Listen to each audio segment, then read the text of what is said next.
Lini vlog again with my Irish twin. Ngayon nga ay Lord's Day at maaga nga kami nagising. 5 pa lang ay nagising na kami. Kaya naman dahil mahaba-haba pa ang paghahanda namin, umawit nga muna ako ng papuri sa Lord para sa umagang ito.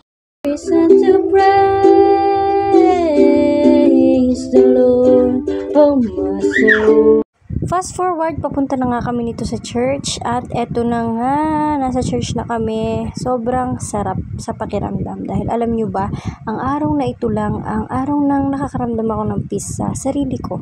Alam mo ba yun, nakakakita ako ng maraming tao, hindi kaming tatlo lang ang nakikita ko, hindi ako na-overstimulate.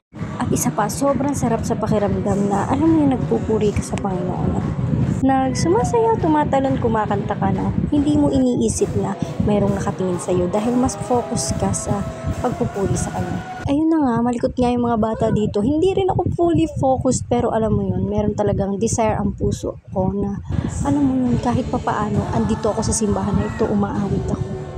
Mula nga nang maging nanay ako ay hindi na katulad ng dati ang aking paglilingkuran sa simbahan. Hindi man nabawasan, pero alam mo yun, nawala yung mga ministeryo sa buhay ko. Pero nga, lagi ko nga sinasabi sa sarili ko na ang ministry ko ngayon ay ang aking pamilya. At sa dapat, kahit pamilya na lang ang ministry ko ngayon ay makita sa amin ang Panginoon pa rin. Siya pa rin ang mapapurihan sa aming pamilya.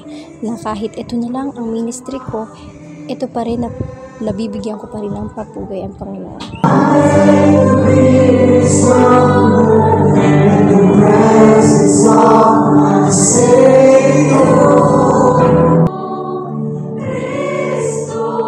Ayun na nga, nagpakarga na nga silang dalawa dyan sa amin.